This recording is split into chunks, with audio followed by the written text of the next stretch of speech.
Halo semuanya, balik lagi di channel Nerdify Indonesia. Pada kesempatan kali ini gue mau bahas mengenai suatu topik menarik, yaitu tentang gangguan neurobehavioral atau gangguan psikologis, atau mungkin masuknya neurobiologi. Tapi pada kesempatan kali ini gue mau bahas tentang ADHD atau gangguan hiperaktif defisit perhatian. Nah, ini adalah topik yang sangat penting karena memang ADHD ini adalah suatu kondisi neurobehavioral yang paling umum pada masa anak-anak.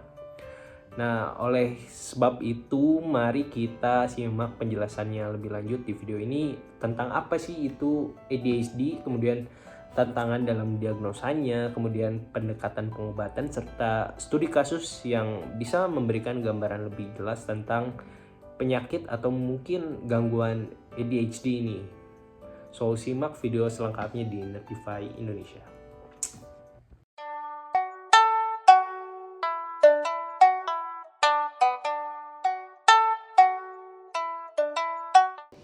Oke, jadi ADHD ini merupakan suatu kondisi neurobehavioral yang mana umum dijumpai pada masa anak-anak, namun seringkali juga dijumpai pada orang dewasa.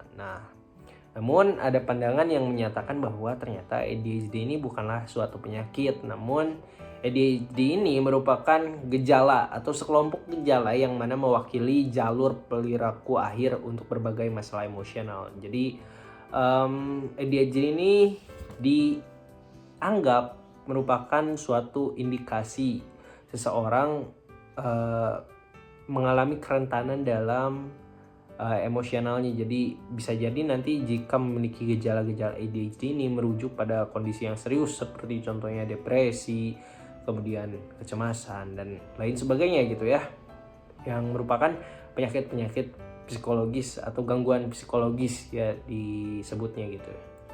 Nah, jadi ADHD ini bisa mempengaruhi keadaan emosional seseorang, psikologis, kemudian kemampuan belajar gitu ya.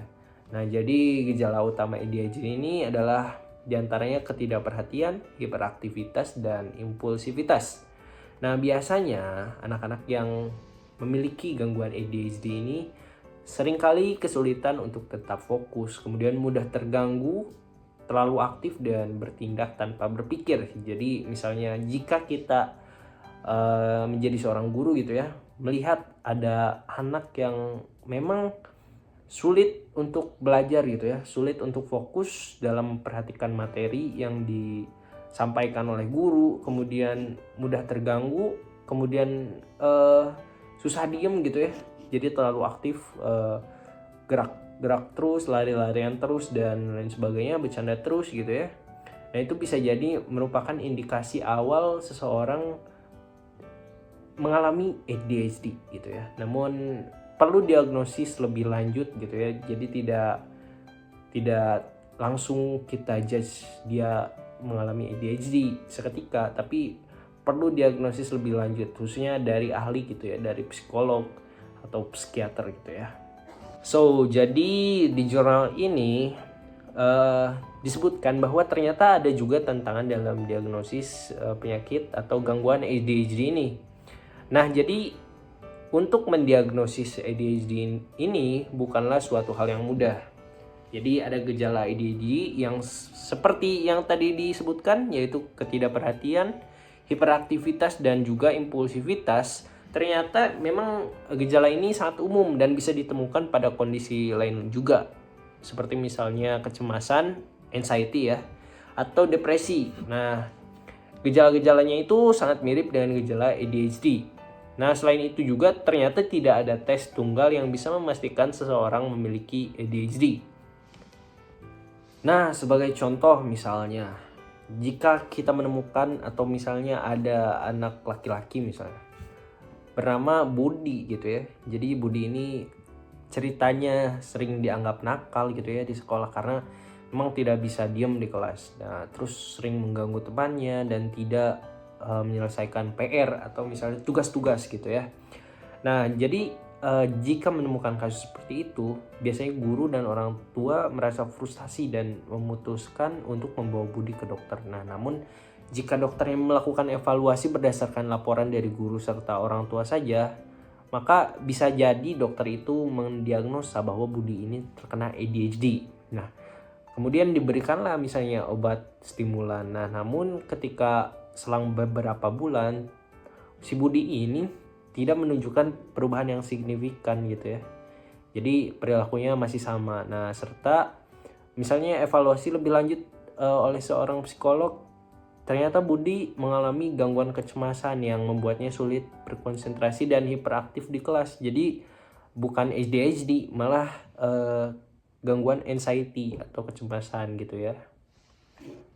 Nah, di dalam jurnal ini juga disebutkan ternyata ada pendekatan pengobatan ADHD. Nah, pengobatan ADHD atau ADHD ini biasanya melibatkan obat stimulan dan terapi perilaku, di mana obat stimulan ini dapat membantu meningkatkan fokus dan mengurangi hiperaktivitas. Nah, jadi efek dari obat ini yang utamanya adalah membantu meningkatkan fokus dan mengurangi hiperaktivitas. Nah, namun tidak semua anak dengan ADHD ini membutuhkan obat. Jadi bisa jadi anak ini lebih membutuhkan terapi perilaku. Jadi terapi perilaku juga penting sebetulnya untuk membantu anak bagaimana cara mengelola gejala mereka untuk belajar gitu ya, tentunya untuk membiasakan diri dengan gejala tersebut dan mengatasinya. Kemudian poin selanjutnya yaitu di jurnal ini disebutkan bahwa ada kritik terhadap pendekatan pengobatan ADHD ini. Nah, jadi meskipun banyak anak yang terbantu dengan pengobatan ADHD atau ADHD, ada kritik terhadap bagaimana diagnosisnya dilakukan dan diobati.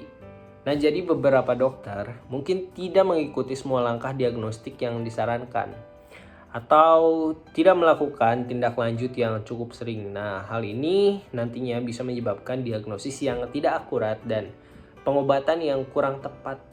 Nah, jadi untuk memastikan anak-anak dengan gejala ADHD atau ADHD ini mendapatkan bantuan yang tepat, perlu evaluasi yang menyeluruh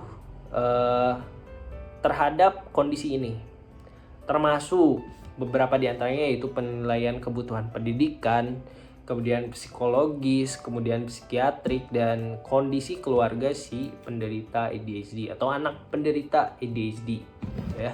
Jadi dengan pendekatan yang tepat nantinya diharapkan anak-anak dengan ADHD ini bisa mencapai potensi maksimal mereka. So, jadi itu aja guys dari pembahasan jurnal kali ini. So, terima kasih semuanya yang sudah mendengarkan dan menonton video ini. Semoga informasi yang kita bahas ini bermanfaat dan memberikan pemahaman yang lebih baik tentang ADHD. So, jangan lupa untuk mengikuti episode ngejurnal selanjutnya, di mana kita akan membahas mengenai topik-topik menarik lainnya, topik ilmiah, kesehatan, atau mungkin biologi, atau topik lainnya, mungkin sejarah atau apapun. So, sampai jumpa di video selanjutnya. Bye-bye.